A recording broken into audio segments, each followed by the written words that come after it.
नमस्कार, मी Bhaskar Mhatre, general secretary, Navi Mumbai cooperative housing federation. Maharashtra शासनाने मुद्रांक शुल्क अभय योजना 2023 सुरू केलेली आहे आणि त्याबद्दलची संपूर्ण माहिती देण्यासाठी आज आपण ॲडव्होकेट श्रीप्रसाद परब सरांना इथे आमंत्रित केलेले आहे. तरी मी ॲडव्होकेट परब सरांना विनंती करतो की त्यांनी आमच्या श्रोत्यांना मुद्रांक शुल्काबद्दलची संपूर्ण माहिती द्यावी. धन्यवाद म्हात्रे साहेब. आपला आजचा विषय आहे महाराष्ट्र स्टॅम्प ड्युटी अभय योजना 2023, म्हणजे ज्याला आपण स्टॅम्प ड्युटी एमनिस्टी स्कीम 2023 असं संबोधतो. आणि या महाराष्ट्र स्टॅम्प ड्युटी अभय योजना 2023मध्ये म्हणजे जे स्टॅम्प ड्युटी आणि त्याच्यावरती जी काही पेनल्टी जुन्या डॉक्युमेंट्सवरती आहे ती जी शासनाने माफ केलेली आहे किंवा त्याच्या काही प्रमाणामध्ये ती कमी केलेली आहे, त्या योजनेसंदर्भात आपण थोडंसं जाणून घेणार आहोत. कारण ही योजना ही आपल्या कोऑपरेटिव्ह हाऊसिंग सोसायटीसाठी फार अमूल्य अशी योजना आहे. बरेचसे डॉक्युमेंट्स आपल्या कोऑपरेटिव्ह हाऊसिंग सोसायटीमध्ये आपल्यासमोर येतात जे रजिस्टर्ड नसतात, जे स्टॅम्प ड्युटी ज्याला पे केलेली नसते. आणि हा विषय आपल्याकडे प्रामुख्याने ज्या वेळेला आपण डीम कन्व्हेन्स सारखा मोठा विषय ज्या वेळेला आपण हाताळतो त्यावेळेला असे काही इश्यूज जे आहेत ते आपल्यासमोर येतात. आणि त्या इश्यूजमध्ये मग मेंबर्स सोसायटीमध्ये वाद सुरू होतात. पुढे रिडेव्हलपमेंटमध्ये जायचं असेल तर टायटल प्रॉपर लागतं. मग ते रिडेव्हलपमेंट संदर्भातले पण काही इश्यूज ह्यामध्ये आपल्याला कव्हर केलेले आहे ते पाहायला मिळतात. मग ही स्कीम काय आहे ती पहिलं आपण जाणून घेऊया. आणि ही जी योजना आहे ही योजनेमध्ये आपण आपला पिरियड काय आहे म्हणजे कालावधी काय आहे, कधीपर्यंत आपण ही पैसे स्टॅम्प ड्युटी एमनिस्टी स्कीमची जी लाभ जो आहे पेनल्टीमधला म्हणा किंवा स्टॅम्प ड्युटीचा जो काय लाभ आहे तो आपण कधीपर्यंत घेऊ शकू. तर ही स्कीम जी आहे ही स्टार्ट्स फ्रॉम 1 डिसेंबर 2023. 1 डिसेंबर 2023च्या नंतर आपण ॲप्लिकेशन करू शकतो. ॲप्लिकेशन कोणाला करायचं तर JDR किंवा कलेक्टरकडे आपण ॲप्लिकेशन करू शकतो ॲड्ज्युडिकेशनसाठी. आणि हे 1 डिसेंबर 2023 पासून ही जी स्कीम सुरू होते ती स्ट्रेट अवे जाते 31 मार्च 2024 पर्यंत. म्हणजे आपल्याकडे इम्प्रॅक्टिकेबल 4 महिने मिळतात. बरं, ह्या 4 महिन्याला 2 फेजमध्ये डिवाईड केलेला आहे. मग पहिला फेज जो आहे तो 1 डिसेंबर 2023 पासून ते 31 जानेवारी 2024 पर्यंत हा पहिला फेज आहे. म्हणजे हा एक टप्पा आहे पेमेंटचा. दुसरा टप्पा जो आहे तो आहे 1 फेब्रुवारी 2024 पासून ते 31 मार्च 2024 पर्यंत. हा दुसरा टप्पा आहे. मग हे 2 टप्पे का दिलेले आहेत तर शासनाची अशी अपेक्षा आहे, स्टेट सांगते की जर आम्हाला तुम्ही पहिल्या टप्प्यामध्ये पे कराल तर फर्स्ट टप्प्यामध्ये तुम्हाला आम्ही मॅक्सिमम कन्सेशन्स जे आहेत in terms of stamp duty penalty हे आम्ही तुम्हाला प्रदान करू. आणि जर तुम्ही सेकंड फेजमध्ये पे कराल म्हणजे 1 फेब्रुवारी 2024च्या नंतर तुम्ही जर आम्हाला पेमेंट किंवा ॲप्लिकेशन कराल तर मग ह्या फेजमध्ये तुम्हाला काही कमी प्रमाणामध्ये डिस्काउंट्स पेनल्टीमध्ये स्टॅम्प ड्युटीमध्ये तुम्हाला मिळण्यात येईल. पण आहे 4 महिन्यापर्यंत आपल्याला ही योजना जी आहे ती ॲप्लिकेबल आहे. आणि ह्या 4 महिन्याच्या योजनेचा आपण सर्वांनी लाभ घ्यावा म्हणून हे डेट्स पहिले तुम्हाला स्पेसिफाय केले. 2 टप्प्यामधले हे डेट्स आहेत ते आपण प्रामुख्याने लक्षात ठेवले पाहिजे. त्यानंतर सेकंड मुद्दा जो येतो की ही योजना आहे ही कुठल्या प्रकारच्या डॉक्युमेंट्सला ॲप्लिकेबल आहे. तर आपण जर ते नोटिफिकेशन बघितलं जे 7 डिसेंबरचं नोटिफिकेशन आपल्यासमोर आहे स्टेटने केलेलं, तर त्या नोटिफिकेशनमध्ये जर आपण बघितलं तर ह्यामध्ये वेगवेगळ्या डॉक्युमेंट्सचा त्यांनी उल्लेख केलेला आहे. त्यामध्ये प्रामुख्याने म्हणजे आपण जर सुरुवातीला उल्लेख केलेला आहे की कोऑपरेटिव्ह हाऊसिंग सोसायटी संदर्भातला हा मोठा विषय आहे. मग आपल्याकडे कन्व्हेन्स रिलेटेड जे काही डॉक्युमेंट्स आहेत, conveyance not only in terms of land but also in terms of your flat. तुमच्या फ्लॅट संदर्भातले जे काही ओनरशिपचे डॉक्युमेंट्स आहेत तुमच्याकडे, मग ते ॲग्रीमेंट फॉर सेल असो किंवा सेल डीड असो किंवा इवन तुमचं सेल सर्टिफिकेट असो ऑप्शन संदर्भातलं किंवा प्लेज केलेले काही डॉक्युमेंट्स आहेत, हायपोथिकेशन केलेले काही डॉक्युमेंट्स आहेत, मॉर्गेजचे काही डीड्स आहेत, लीज डीड आहेत, ह्या सर्व डॉक्युमेंट्सवरती ही योजना जी आहे ती ॲप्लिकेबल आहे. म्हाडा SRA अथॉरिटीजचं त्यांनी असाही उल्लेख केलेला आहे की म्हाडा SRA अथॉरिटी असो किंवा सिडको असो जे पूर्वी अलॉटमेंट लेटर इश्यू करायचे, मग ते अलॉटमेंट लेटर देखील ॲप्लिकेबल आहे. ते अलॉटमेंट लेटर देखील जर आपण स्टॅम्प प्रॉपरली केलेलं नसेल आणि आज आपण ती इच्छुक आहोत की जर प्रॉपरली ॲड्ज्युडिकेट करून त्याला स्टॅम्प ड्युटी त्याची भरावी तर ते देखील आपण ॲड्ज्युडिकेशनसाठी पुटअप करू शकतो. किंवा कोऑपरेटिव्ह हाऊसिंग सोसायटीमध्ये पूर्वी जर आपण बघितलं तर अलॉटमेंट लेटर इश्यू करायचे आणि आजही आपण जर बघितलं की स्वयं पुनर्विकासामध्ये जी 13 सप्टेंबरची जी काही ऑर्डर आहे त्याच्यामध्ये जी काही स्टेटनी सांगितलेलं आहे की स्टॅम्प ड्युटी कमी करण्यासंदर्भात किंवा स्टॅम्प ड्युटीमध्ये बेनिफिट संदर्भात, तर आपल्याला माहिती असेल की 1,000 रुपयाच्या स्टॅम्प ड्युटी भरून देखील आपण अलॉटमेंट लेटर जे आहे ते आपलं रजिस्टर्ड करू शकतो स्वयं पुनर्विकासच्या माध्यमातून. तर सेम जे इथे आहे म्हणजे अलॉटमेंट लेटर जर आपल्याकडे असेल त्यावेळी पूर्वीच्या ह्याच्यामध्ये किंवा शेअर सर्टिफिकेट जर असेल तर ते देखील आपल्याला इथे ॲप्लिकेबल, फर्स्ट शेअर सर्टिफिकेट जर असेल तर ते देखील आपण इथे ॲप्लिकेबल करून एज्युडिकेशनला करून आणि त्याची देखील स्टॅम्प ड्युटी आपण भरू शकतो. तर या सगळ्या योजना आहेत. किंवा कोऑपरेटिव्ह हाऊसिंग सोसायटीमध्ये आता रिसेंटली जर आपण बघितलं तर रिडेव्हलपमेंटचा विषय हा प्रामुख्याने मोठ्या प्रमाणामध्ये आहे आणि म्हणून तो विषयामध्ये जर डेव्हलपमेंट ॲग्रीमेंट एक्झिक्यूट केलेला असेल डेव्हलपर बरोबर पण ते रजिस्टर्ड नसेल, स्टॅम्प ड्युटी त्याची काही भरलेली नसेल, तर ते देखील या माध्यमातून तुम्ही तो देखील डॉक्युमेंट इथे कव्हर करू शकता. असे व्हेरियस टाईपचे इन्स्ट्रुमेंट्स त्या लोकांनी दिलेले आहेत. काही कंपनी रिलेटेड डॉक्युमेंट्स आहेत, मर्जरचे, डीमर्जरचे, अमलगमेशनचे, रिकन्स्ट्रक्शनचे, कंपनीज ॲक्ट खाली येतात. तर ह्या सगळे डॉक्युमेंट्स देखील त्याच्यामध्ये या स्कीममध्ये त्यांनी समाविष्ट केलेले आहेत. बरं, मग आता नेक्स्ट विषय असा आहे की एक्झिक्युशन जे झालेलं आहे डॉक्युमेंटवर, आपण सांगतो की जुने डॉक्युमेंट्स ह्यामध्ये कव्हर केलेले आहेत. मग हे जे जुने डॉक्युमेंट्स जे आहेत हे जुने डॉक्युमेंटचा कालावधी कुठला, म्हणजे कधीपासून कधीपर्यंत एक्झिक्युशन केलेले डॉक्युमेंट्स ह्या अभय योजनामध्ये इन्कॉर्पोरेट होऊ शकतात. तर ह्याचा आन्सर आहे 1980.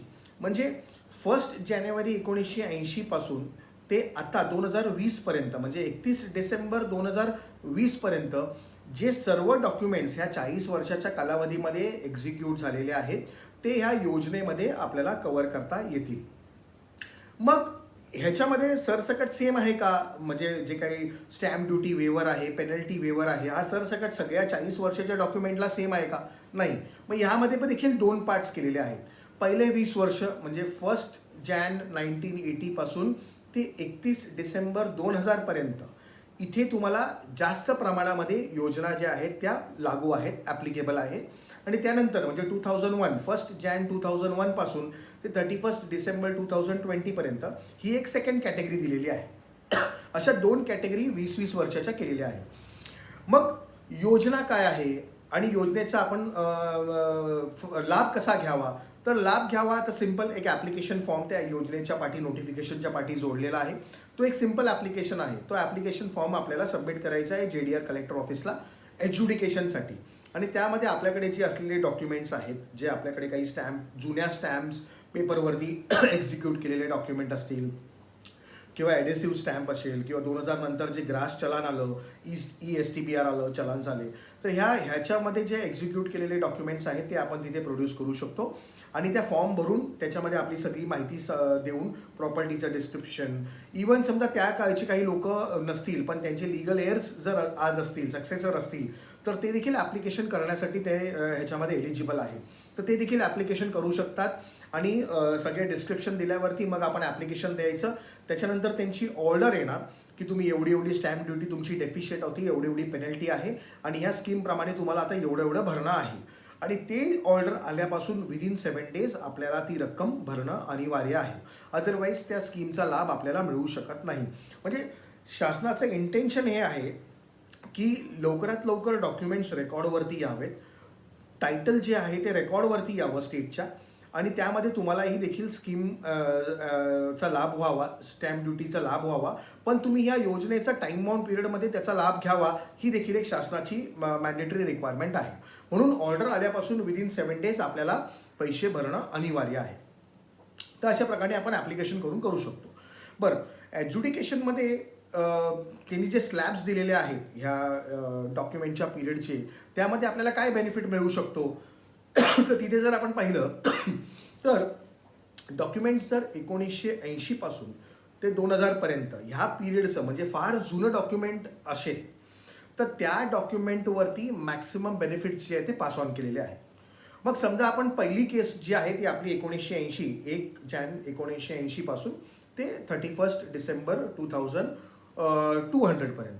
पर्यंत आपण जर बघितलं तर 2000 पर्यंतचे डॉक्युमेंट्स जे आहेत ते जर एक्झिक्यूट झालेले असतील आणि त्याच्यामध्ये जर आपली स्टॅम्प ड्युटी भरणं राहून गेलेलं असेल आणि त्याचं ॲप्लिकेशन जर आपण केलं आणि ते एज्युडिकेशनची ऑर्डर आपल्याला आली, मग ती ऑर्डरमध्ये ते लोक काय बघणार, तर एक त्या लोकांनी फर्स्ट स्लॅब दिलेला आहे. मग तो असा दिलेला आहे की जर आपण अगोदर पेमेंट केलं, म्हणजे आपल्याकडे जे 2 टप्पे आहेत पेमेंटचे, एक टप्पा आहे 1 डिसेंबर 2023 पासून ते 31 जॅन 2024 पर्यंत, म्हणजे लवकर पेमेंट आपण जर करू इच्छितो किंवा लवकर ॲप्लिकेशन जर आपण करू इच्छितो, तर त्या फर्स्ट टप्प्यामध्ये जर आपण ॲप्लिकेशन केलं तर आपल्याला जर 1 लाखापर्यंत जर आपली स्टॅम्प ड्युटी डेफिशिट असेल तर संपूर्ण 100% स्टॅम्प ड्युटी ही आपली माफ होऊ शकते. ही फर्स्ट टाइम अशी स्कीम आलेली आहे जिथे स्टॅम्प ड्युटीमध्ये देखील 100% वेवरचे बेनिफिट्स आपल्याला शासनाने दिलेले आहेत.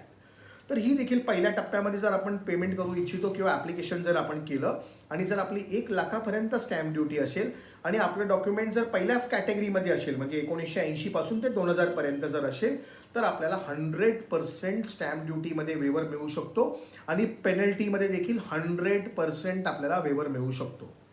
पण जर समजा आपलं डॉक्युमेंट जे आहे हे 1 लाखाच्या वरती स्टॅम्प ड्युटी दाखवते, म्हणजे जर आपल्याकडे आता स्टॅम्प ड्युटी डेफिशिट अमाऊंट ही 1 लाखाच्या वरती आलेली असेल, तर आपल्याला 50% स्टॅम्प ड्युटीमध्ये जो आहे तो वेवर मिळू शकतो.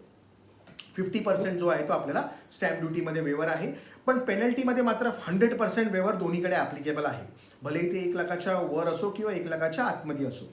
म्हणजे उदाहरणार्थ जर 2 लाख रुपये आपल्याला स्टॅम्प ड्युटी आता आलेली आहे डेफिशिट, तर आपल्याला 1 लाख रुपये वेवर आहे आणि मग 1 लाख रुपये 50% रक्कम वेव होतो. 1 लाख रुपये आपल्याला भरून देखील या स्कीमची अभय योजनेची फायदा जो आहे, लाभ जो आहे तो आपल्याला घेता येईल.